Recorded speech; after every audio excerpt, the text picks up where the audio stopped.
So good morning, Dhruv. Can you hear me? Yes, good morning, Rajesh sir. Am I audible to you? Yes.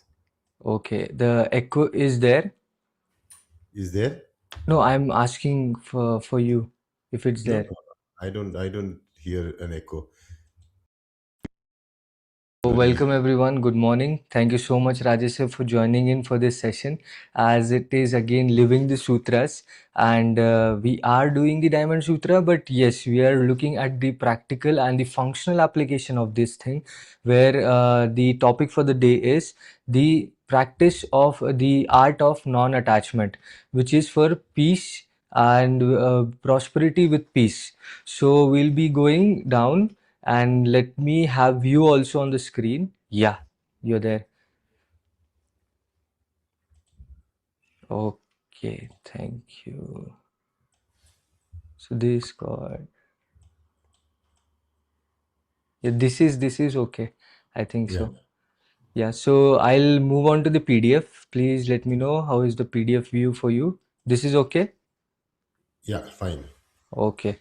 So we are doing the chapter 9, which is form is not form. And before that, as we continue, uh, it is about first, we are going to have the flow where you share with us the fun fact of the day, that what is the Sutra, a Diamond Sutra fun fact, and as well as the topic which is there. And also then we'll move on to the practice, and then we take up the verses, but we look at what actually is, because it's you have like first when you shared that you do all the reading, but if that reading is not going to be useful, why are you reading it? Why are you reading? Why do you have all these books? Why do you keep all these texts? If it is not going to be functional for you, why waste time on it? So that is something has opened my mind and gave me a new perspective. So if possible, we would like that perspective of the Diamond Sutra itself, like even that example. People don't need the no need to know the where the sugar cane is grown, where it is, then who's processing it and everything, who's making the juice out of it, and then who's processing the sugar from it. You tell me what is the sweetness in it, and let me have a taste of it directly, which makes sense. Like there were these great masters who used to go through these processes and save time for others by telling them directly that this is the way you can go. And it was amazing then where you said that Buddha sat down for these days just to tell you that there is a path now that I have discovered, and you follow it. You don't go and reinvent the wheel. So because everybody is trying to have that achieve the enlightenment, but there is this chapter will tell us that any achievement you try to do is not useful for you. So for that, first I'll put the camera on you so you can share with us some fun fact. Then we move on towards the practice, and then we go for the verses of the day. Yeah. Okay. Great. So let me just quickly read out a fun fact that I gathered, and here it is very interesting that this sutra was brought back to light, even though it's been there for so many years. It was found in 1900 in the cave of 1,000 Buddhas in Dunhuang, China, part of the sealed cache of 40,000 scrolls hidden around for 1,000 CE. So it was like some of the most amazing sutras were discovered in a cave. So this is very interesting that these texts could even survive time of disintegration. And Hmm. that's because everything that is there will disintegrate one day for sure. And definitely a leaf like palm leaf has to disintegrate. Okay, but if it can survive thousands of years so that what was written on it can be read today and could be understood is such a phenomenal exploration into the nature of things and how you can bend reality. What you Hmm. perceive as reality as, okay, a leaf will perish within so many days, this is the fact. Okay, everybody believe this is reality, but only because you know the law you can bend that reality and make that leaf and something written on that leaf to live for thousands and thousands of years. So this is what understanding the law means, and I think Diamond Sutra expounds it beautifully here. So the fun fact, as I said, is that here it is one of the most oldest surviving texts among the so many other texts that were found in China, and I think that's where it becomes very interesting for us. Amazing. This is beautiful, and the fact that you're sharing that you can, by understanding the law, you can bend reality. What we try to do when the reality is bent, we try to bend the law. Don't complete the other way around. It's so beautiful because you change the whole, just with something you come up and like wow, because the whole confusion was that they're saying follow the law, follow the law. Why are they so excited about following the law? Because if there is law, if it is going to make everything boring and it is going to be some process which is just meant to be followed, then it is, I mean, you see, the mind, the human mind is creative, the human mind is curious, then it just feels dull. Then again you're saying be energetic. Why, how will I be energetic? But this is a completely different perspective. You know the law and then bend the reality, and I mean, you're saying you can do magic in life. Of course, Dhruv, like somebody who knows the game of cricket very well, who has studied it by the book, had understood all the rules and regulations. Can he not twitch the game to bring his own style into that game and make it a Yes. little different? And that's what the great players do. They play within the law and yet be so creative enough to Hmm. come up with some unique ways to outperform themselves or anybody else before them. And I think that is what makes this understanding of the law very interesting, that Yes. this so-called illusory world which we can assume to be real, we can bend this reality because in actuality there is no reality, and that's what the Diamond Sutra is trying to tell us. like Crazy. like you take a pencil, now if one who knows physics and one who doesn't know physics, okay, one who takes a pencil and he puts it into the water and shows it to the one who doesn't know physics and tells him, you see, I have bent the pencil. Now the one who doesn't know refraction sees that as magic, sees Hmm. that as something amazing, and says, wow, this man could bend the pencil in water. But technically it is just understanding the law. One who knows the law of how to get a snake charmed actually makes the same snake dance with the musical instrument called bean, and the snake dances and the other person feel, wow, look at this man, the snake charmer, he can get the snake whom we are afraid of to dance on his tune, is because he knows the law. So the law is basically the fundamentals of the so-called existential reality that make things possible. And this is a world of creativity. This is a world of creation. We are created beings and we are supposed to create. Hence, knowing the law just gives you the potential or the power within you to unleash creation. Beautiful. This is the most beautiful view of the law. Otherwise, trust me, law is not something like this, something very staunch and like, why do you have to, like, something like a, this is like a playful, it's like a sports teacher rather than, you can say, a disciplinary teacher. Though it is teaching you discipline, but discipline is again looked like where it will help us to, because it is discipline, you can first, so you can create, but then you can create in multi-fold of it. Yes. Great.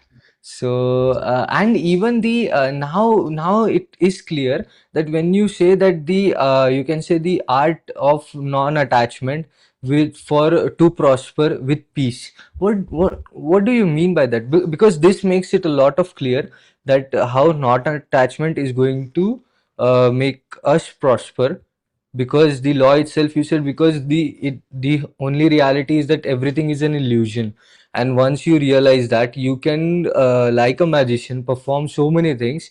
And like poverty, which is, you are looking at it as poverty, but once you know the law behind it, or failure or success, or you can say anything in life, whatever you are looking at it, it is something like an illusion which is not fixed. You also then realize that and don't hold on to it. But what do you mean when it comes to peace, like with peace? See, basically, when you're looking at peace, is satisfaction. When you're hungry, when you eat and you take care of your hunger and you fill your stomach, are you not at peace? Yes, you're at peace. When you're thirsty, when you drink water, you're at peace. Small desires of yours, when fulfilled, you are at peace. This life is to attain that peace. People go for something very different. They go for peace, some kind of an, cut off from the so-called the existential noise. But this existence will create noise, because that's what it creates. It all began with the sound of om, that was noise, and it is going to be like that always. So you cannot say that there is going to be peace because there is noise around, there's no noise around. You see, a musician playing the right tune, the right notes, the right music actually brings peace. But silence alone can be very scary and take away all your peace. You cannot say a person in the jungle who is scared and afraid is at peace. No, but the one who is fearless, who is even in the jungle, actually is at peace. So it depends, it's contextual. It is all contextual. Amazing. So that is so when you're looking at in every aspect, that is something amazing. And I think so this if we are looking at it at the level of satisfaction, then you can be at peace. But if you are looking at the level of your where you will be not satisfied, then it becomes difficult to be at peace. So you have to define it again, something which Yeah, is you define it. You know what you need and how much you need and why you need it, and you're the best judge for your own peace. You're the best judge to define what satisfies you. Okay, if you can decide that, that's good, great. You can find peace within yourself at this very moment.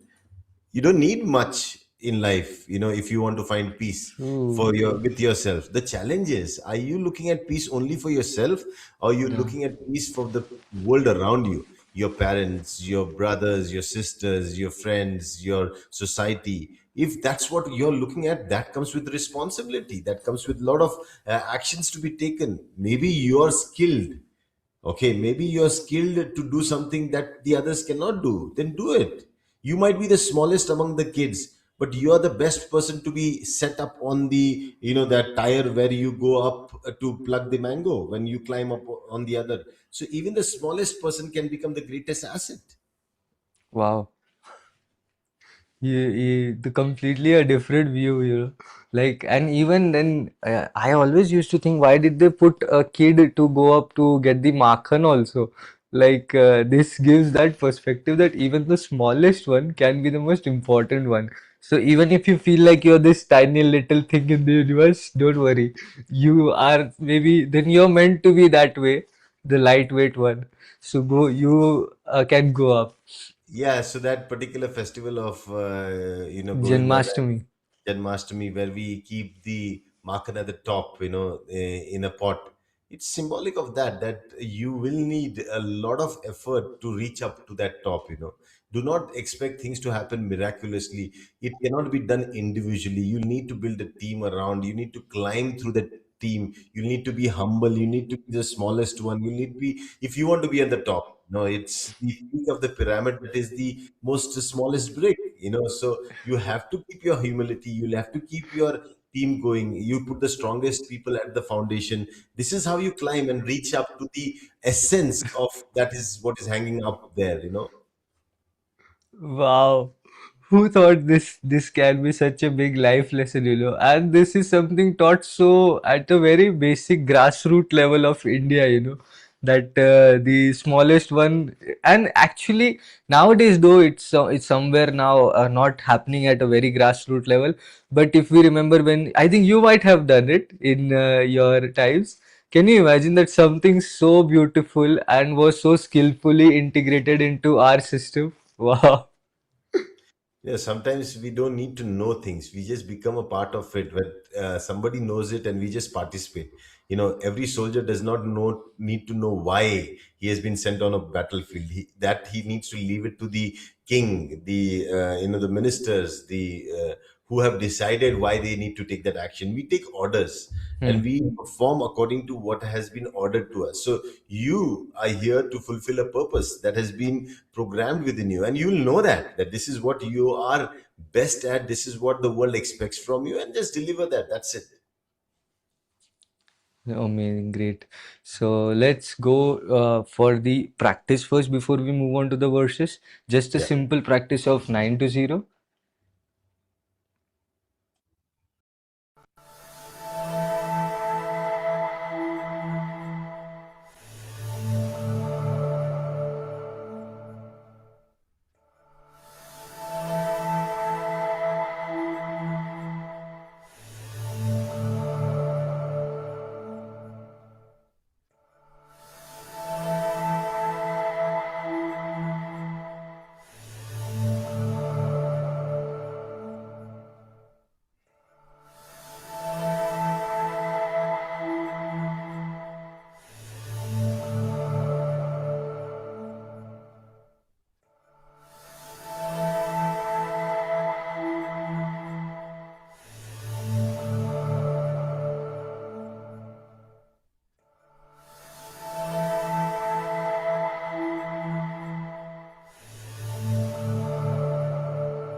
Okay, so we are doing the Diamond Sutra, the Vajrachedika Pragya Paramita Sutra, which is translated to Chinese from Sanskrit by Tripitaka Kumarajiva, and then from Chinese to English by Dhyanacharya Nagajiva, which is Dr. Lim.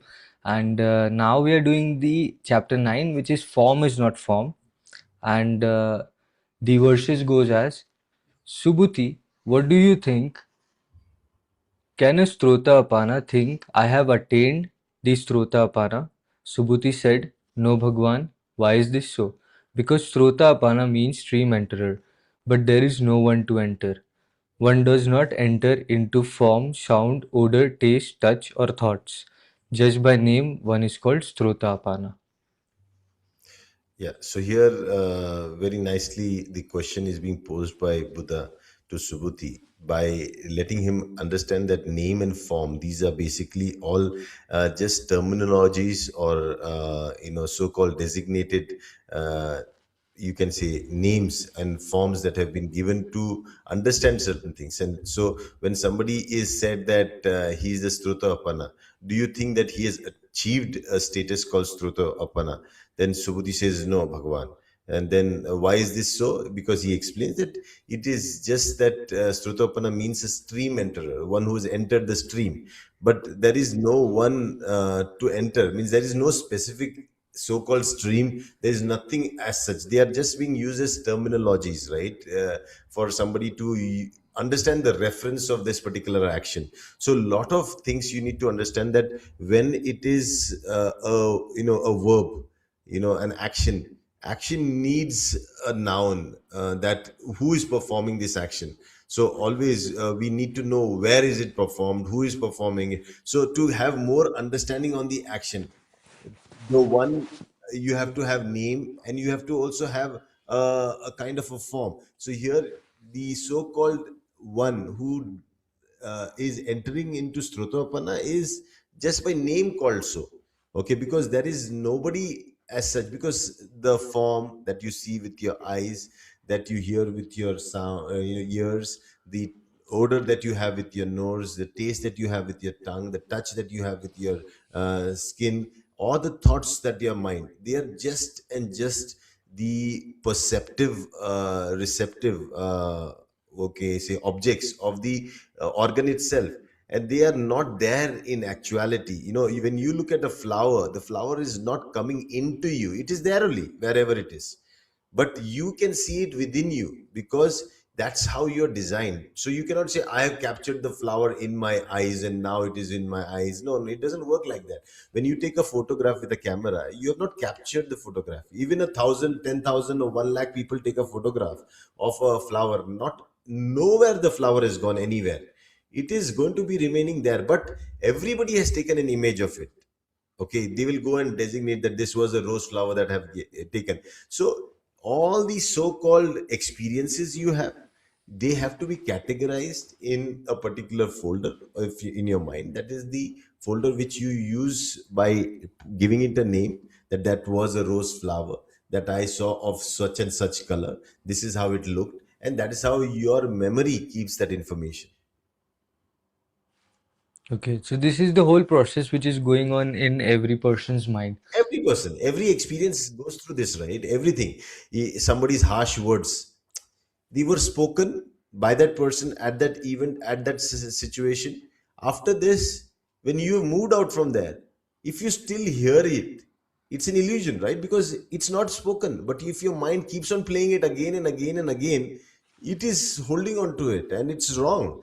Why? Because if you leave it where it was spoken by the one who spoke that word, it's gone, it's left, it's not going to trouble you anymore. But people don't do that. People carry things and they fix it. The form is fixed in their mind, so it keeps on coming again and again and again, even when it is not there.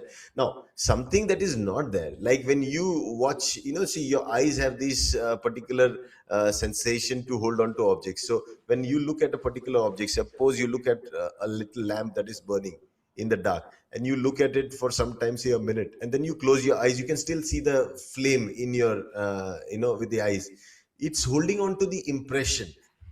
But imagine if you hold on that illusory impression forever, how troublesome it will be. Will it help you to see something clear next time? No. You will always see that flame burning when it is not burning. But isn't that what we do with all our experiences in life? Yes. We hold on to the past experience and then we superimpose the current experience on the past experience, and then we have confusion and then we lose the clarity. But imagine having the skill of letting go of things at the time when it has experienced, at that moment only, taking away the wisdom that it gave me at that time, the understanding, the learning that it gave me. Okay, and then letting go of the name and the form. These are the two things that create all the imagination. So when you let go of that, then you are free of all these so-called illusions. Your No, strota can that apana. is very important. Can you share that again? Sorry to interrupt you, but because it's always confusing that if we let go of the name and the form, you said that but carry the understanding and The learning from it, the see, learning. every How time like for example. I meet a teacher who teaches me something, I Mm-hmm. understand the teaching and I go with that understanding.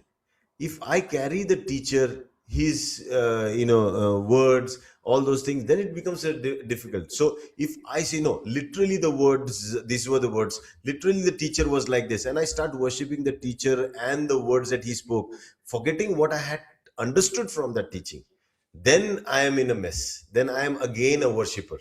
Hmm. But if I take away the essence of that learning and I say now, oh, I understand why it is being said. Oh, I understand what it meant. I understand I can implement this. Then I don't need the teacher. I don't need the teaching. I need only understanding. So Hmm. Buddha definitely says in the Diamond Sutra that my teaching is like a raft. Hmm. Once you have crossed from one shore of misunderstanding to a shore of understanding, you have to let go of even the raft that took you there. Means even the Buddha you have to let go. You cannot hold him also with you. Crazy, this is the first time someone is saying this, because two things. One, it's very rare to see a teacher like Buddha who would say something like that. Second thing, it's a very egoistic perspective, right? That I don't need the teacher now because even technically what background we have is basically you have to worship basically everyone. No, So you see, nature, what when a child is in the womb of the mother for 9 months, she feeds or he feeds on the mother's nutrition on the in the womb. But there is a time when that child has to get out of that womb. Hmm. Otherwise, it will kill the mother, Hmm. Hmm. Hmm. right? Hmm. Otherwise, it will die. Both possible, right? Hmm. Hmm. Hmm. So someday the student and the teacher relationship should end with that delivery. Someday somebody has to go, right? Hmm. And if that happens, only then the continuity happens. Otherwise, this will be either killing the teacher or the student, and that burden nobody carries. Nobody wants to carry. Hmm. So understand this, that there is always a time frame of delivery, and one Hmm. has to respect the time frame of delivery. Hmm. you Amazing. cannot you cannot study in a course for say another 50 years, 30 years. Nobody's going to value you. Can you imagine, you tell somebody that I am actually a lawyer now, you're doing law, and you tell them, so you for the next 20 years you're studying law, which is a 4-year course or 3-year course, whatever. So you're studying that for 4 years. Technically you have not finished it in 4 years. You have been failing, you've been again attempting, you've been failing, again attempting, and you take say 30 years to finish that course. And Hmm. then when you start your practice, you say, it took me 30 years to finish law. Who is going to come to you to take a advice, man? They're going to say, No my one. God, this guy, for a 4-year course took 30 years. Is this a good lawyer? No, not at all. He somehow survived that. I think better not to go with him. So sometimes you have to understand that these deliverables have time frames, and Hmm. then only it makes sense. Otherwise, it doesn't make sense. Yeah, yeah. No, that I have come to realize by doing these things, because everything has this time frame. Otherwise, what we do, that thought of first you go from that self to non-self, and then from non-self to nonsense. Hmm. Then it doesn't make sense, because yeah, the idea of that impermanence or the immortality itself will give you some false illusion that you will hold on to, and then that creates some kind of you always say that these assumptions which you have, which you will carry because of these fixed ideas, and because of them you will only end up into more and more challenges and Yeah, suffering. all the things that your mind sums up, and then using that summation, Mm-hmm. it assumes everything else. That is Mm-hmm. the problem. So never let, A you know, summation. yeah, means the current experience should be current experience. It should not superimpose on the past experience, and the Mm-hmm. past experience should not become an obstacle of your current experience. Otherwise, you will not have the current experience as it is. Hmm. You'll miss on it. Great. So we'll move ahead in the verses.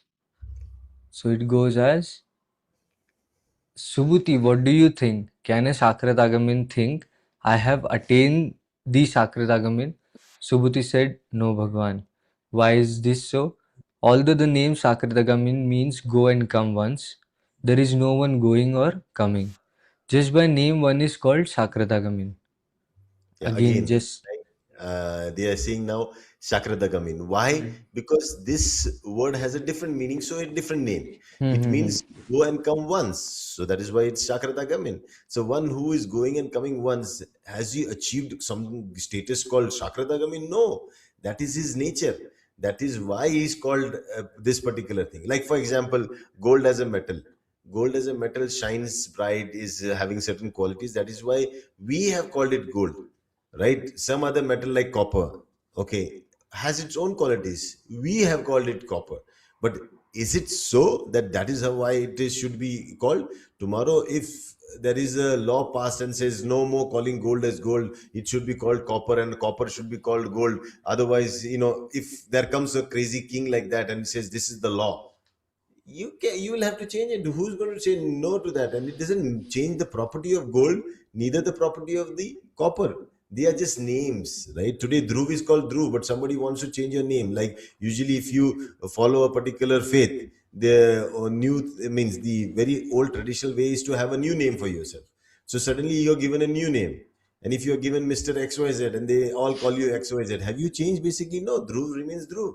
But people like to change their names. The people like to have a new name, so that they think that with the new name they have a new life. But technically, you're the same thing. You just called a car by another name. It doesn't change the car, right? So things don't change because they are named differently. They don't achieve something because they are named something differently. Here, just to clarify, because if someone who's listening for the first time, because as soon as you say you don't change the car by changing the name, a literal example comes to the head that, but it does change, right? If I call it a BMW and I call it a Mercedes, I call it a Rolls Royce, I call it a Ferrari, the car changes. So, what do you mean by the car doesn't change when you just change the name?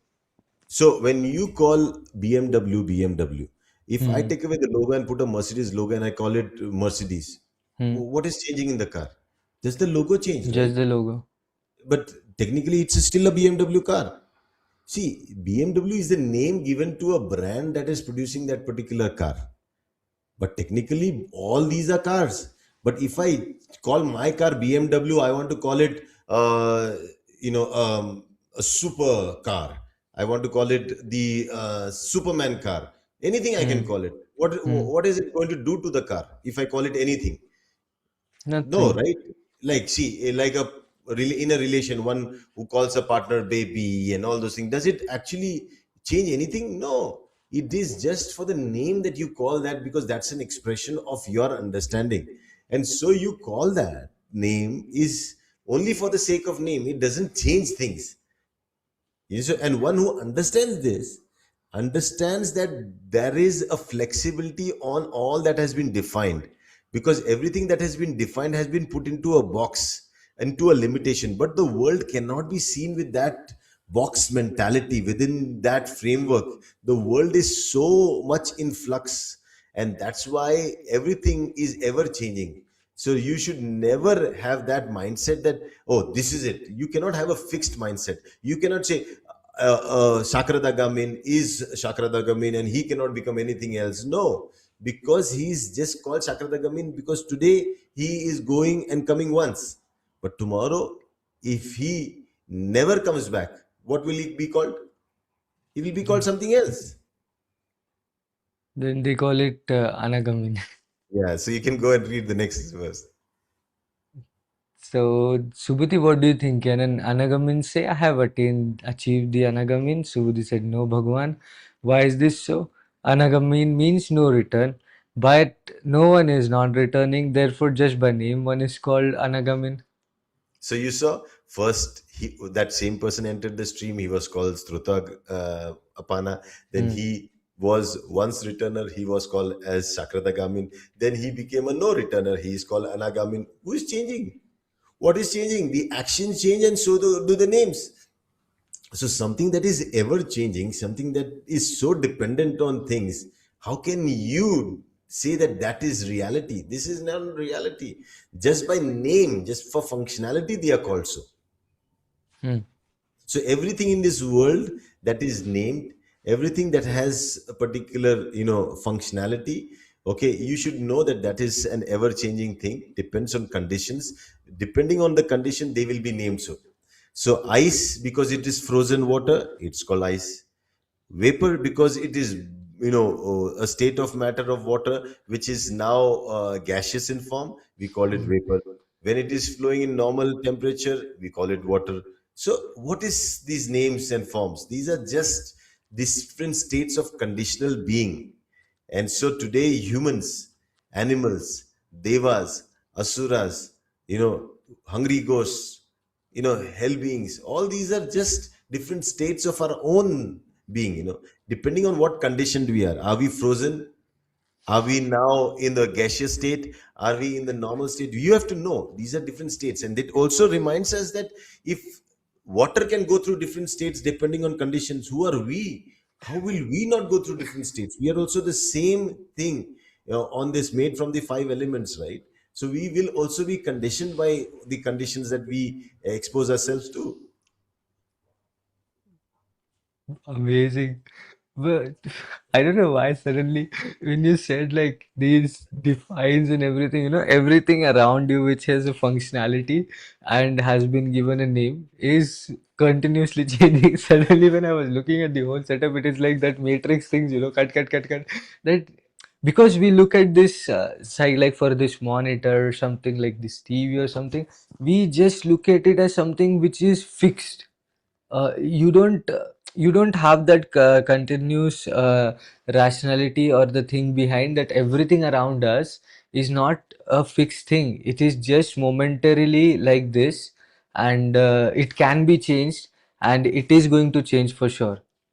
Absolutely, like a painter, he has seven colors, Hmm. but he knows how to mix and match the seven colors with his brush to create a picture.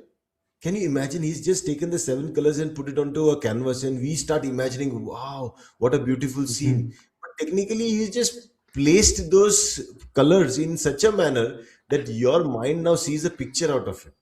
You understand? So, if you look at that in literal sense, it's nothing.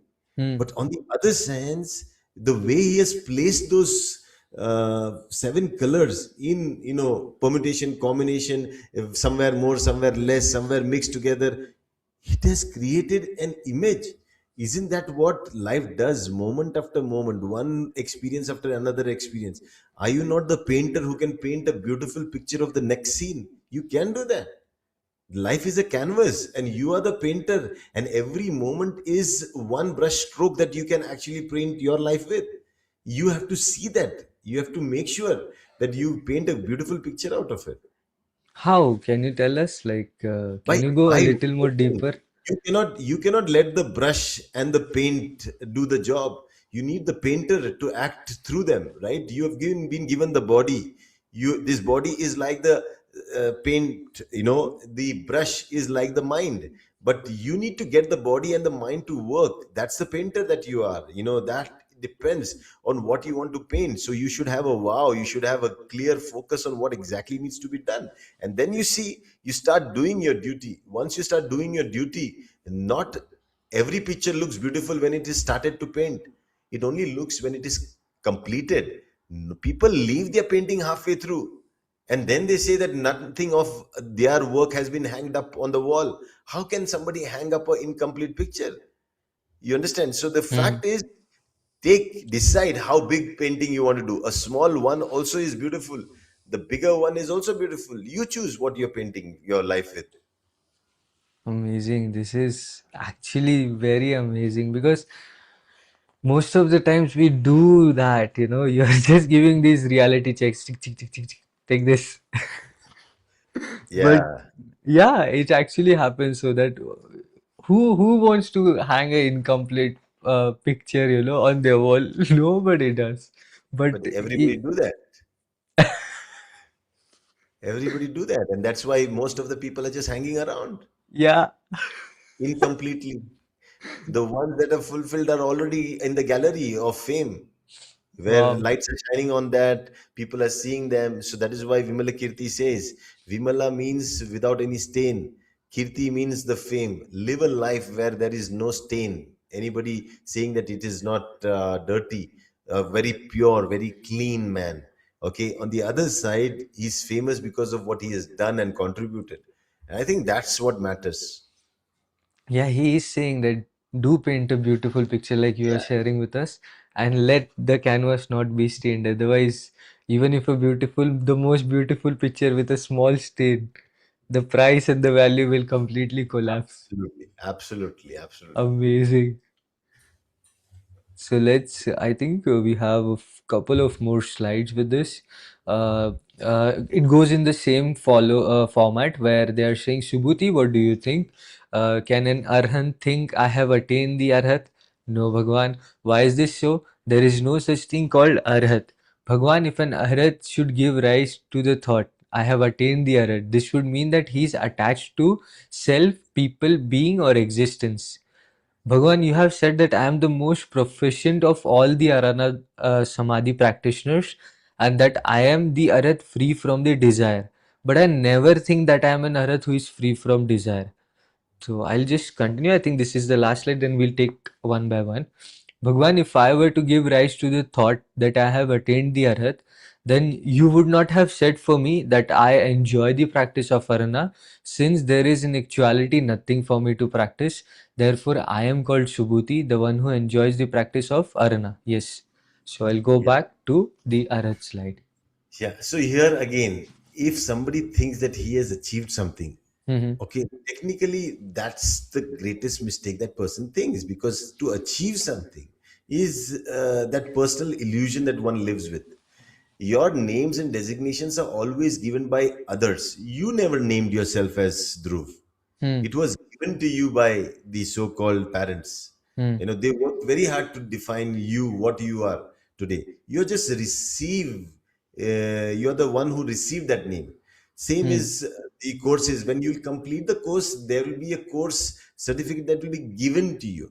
Hmm. So all this, but if you think you have achieved it, that will be the greatest mistake. Why? Because if somebody thinks I have attained the arhat, here when you're talking about the stages of enlightenment, the struto, pana, the shakradagamin, the anagamin, and the arhat are the four states in which one moves on from a state A, B, C, D, where the D is the state of more clarity. They are just ladders of one's awakening, right? And one who understands this, if he says, I have attained that particular state, then technically he's still attached to himself, because the practice was about not attaching to yourself. The practice was about not attaching to people, not attaching to being, not attaching to existence, because this attachment is where the differentiation comes from. And Buddha made it very clear in the previous chapters that any kind of attachment to these will be the source of differentiation. And because of differentiation, discrimination will come in, and that's where the whole thing, the purpose of seeing the world as it is, will be gone. Okay, and one who wants to attain the state of Anuttara Samyak Sambodhi, if that person, virtuous person, is attached to self, people, beings, and existence, he will not be able to achieve that. So, through non attachment, and it begins with the self. And hence, one has to understand these four things, they define whether you're attached or not. So, when you look at the next slide, where Subhuti is making it clear that among the Arana Samadhi practitioners, because whoever, Arana means like the jungle, and when they were practicing in the Aranya, when they were practicing Samadhi, like living a life of recluse, where with minimum things they could survive, they were practicing meditation there. Uh, why did Buddha claim that Subhuti, you're the best among the Arana Samadhi practitioners? Because Subhuti never felt that I'm practicing. He never had that thing, feeling that I'm the one who's practicing.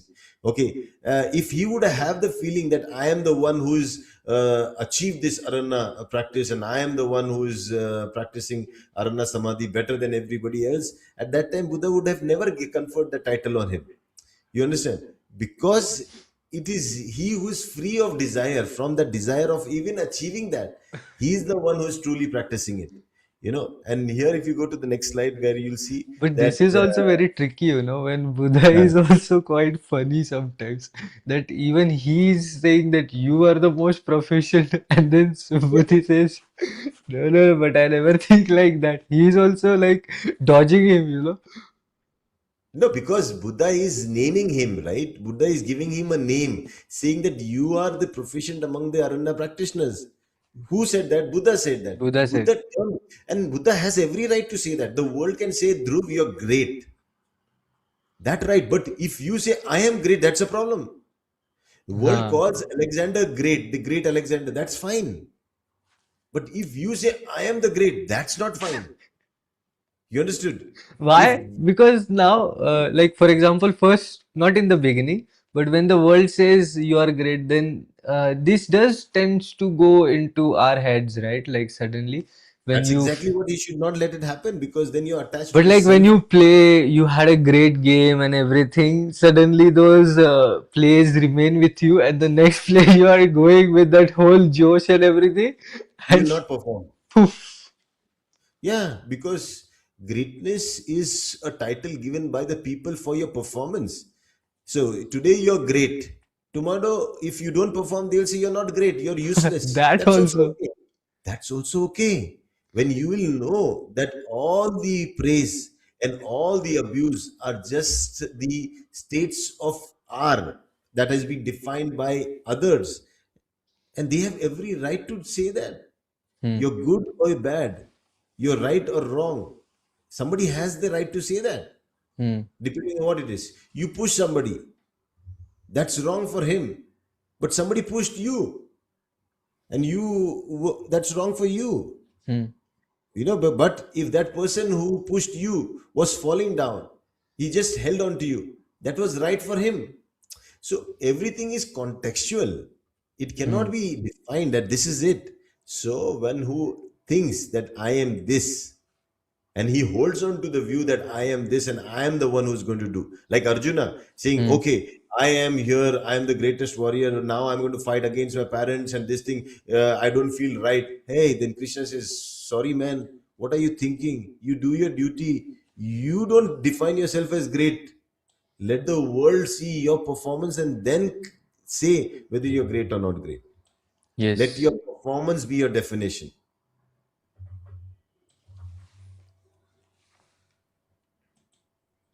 Yeah. I just so I'm moving on to the next slide, which is, but Yeah, this so is here. kind of like, can you imagine? They have been sharing this with us since a very long time, but this still, like, though it is very makes sense, but it just is. How, why is it so difficult to apply or to put it into practical life?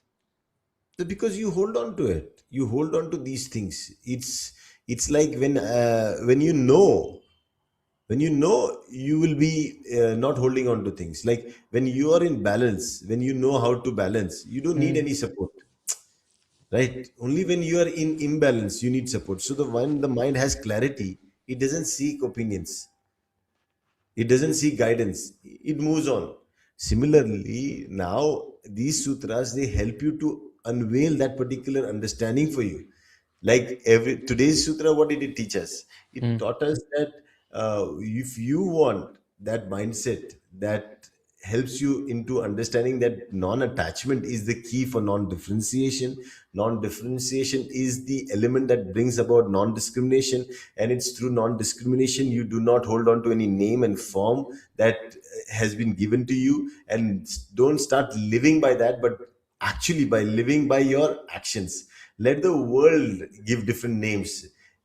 Initially, they will call you Gamin. It's okay, Strota Apana. Then they will call you Gamin. Let them call them. Then they will call you Anagamin. Let them call them. Then they will call you Arat. Let them call you this. Why are they calling you? Because you are keeping on achieving different states. When you're on the first floor, they say you live on the first floor. When you're on the second floor, they will say you live on the second floor. When you're on the third floor, they will say this is the third floor resident. Why are they calling you third floor resident? Because you've reached there.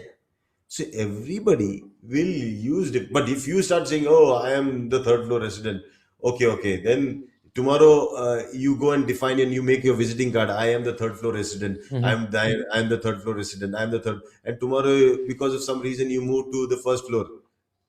Okay, but you have given visiting cards to the whole world saying you're a third floor resident, and they people come up and see that hey, you're not there. No, and I was once upon a time a third floor. Now I moved to the first floor. No, no, no, no, no, sir. You were third floor resident. Now how can you be first floor now? You will go crazy in defining and explaining things, right?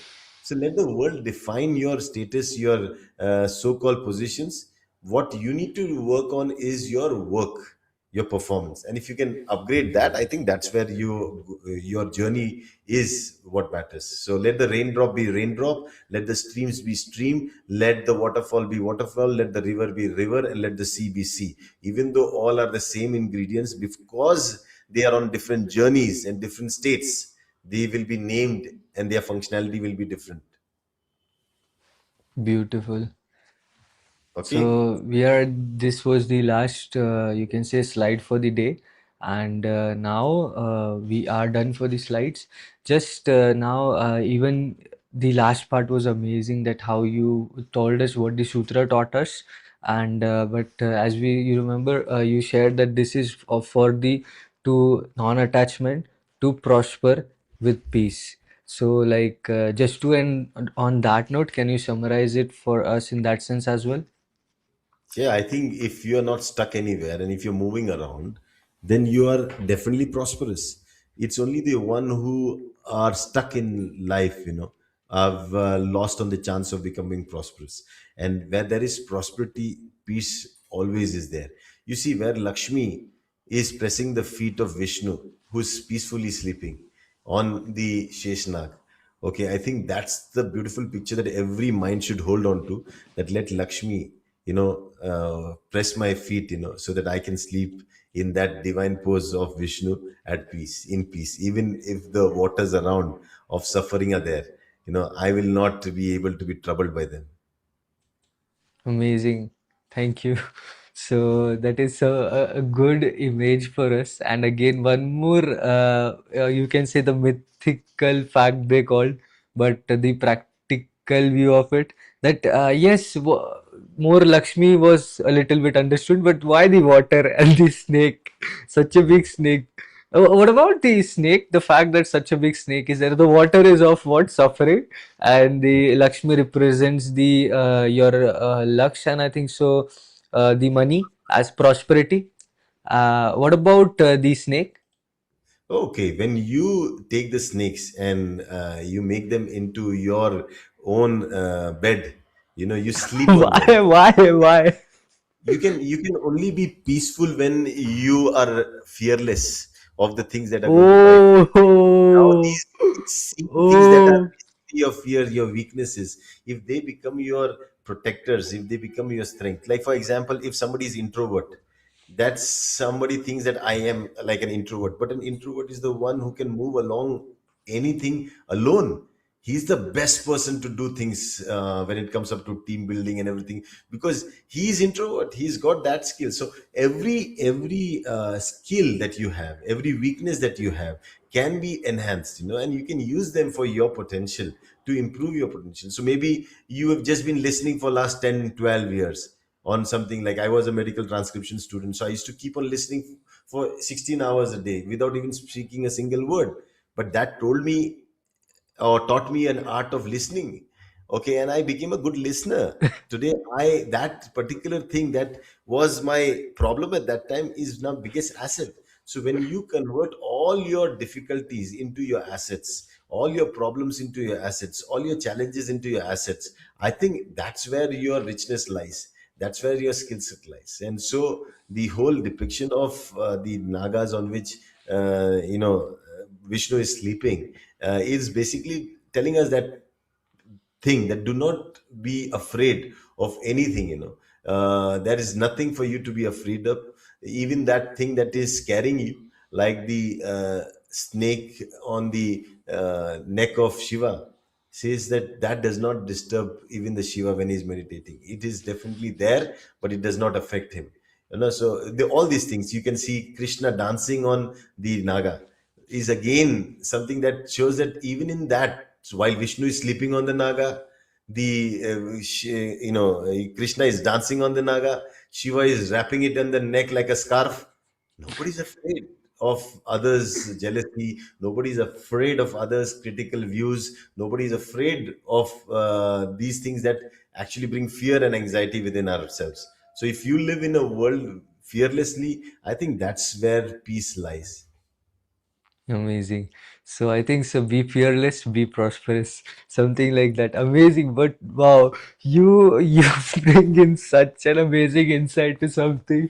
And now these images which were meant to be so lively, like obviously it became so glorified, because if this was the understanding behind it, you would put it at your home. Like these were like the vision boards to have at that time. Ki be like this personality who's prosperous, where there is a pot of wealth flowing in.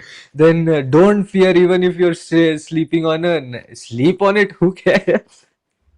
Sleep, um, dance, or even wrap it around. ha, But sleep, dance, or wrap it around like a scarf. Beautiful. Thank you. I think this quenches our, you can say, thirst, and even that, when you share things like this, suddenly you feel like some long thirst has been, wow, maza aa gaya, bro. okay, so we Yeah. now we are almost at 8 o'clock. Almost, yeah. Yeah, So that was it, I think. But we can end on this note, such a beautiful note to end on. Thank you so much for joining in and giving great. us your time and all the insights and understanding and sharing it so openly with everybody. And hope to see you again tomorrow for the next episode, if possible. And then you have the other shows as well today. So thank you. So We'll today, end it here. 8:30, we have a Hindi. Yes, Shunya And Talks. Then we have 10 a.m. Shunya Talks, and these today is Saturday. So, guys, we are having the Nikaya series going on, and then you are also. Then we have on Sundays as well the Sutra Talks, and then again in we do the Agamas on Sunday 8:30 in Hindi and 10 a.m. in English. So we'll try to put it in the this flow only. Today I don't have, so we had to share with you. But again, a reminder, because you see, if this is something which is coming out of the sutras, I think so you guys are excited to know what now next will come, because after reading it and reading it uh, again and again, this is something like you see the word you said, the deep dive. The more deeper you go, the more you will know. So that was it for today. Thank you so much, Rajesh sir, again, yeah, and we'll call it off now. That's it, guys. Bye bye and namaste. namaste. Bye bye.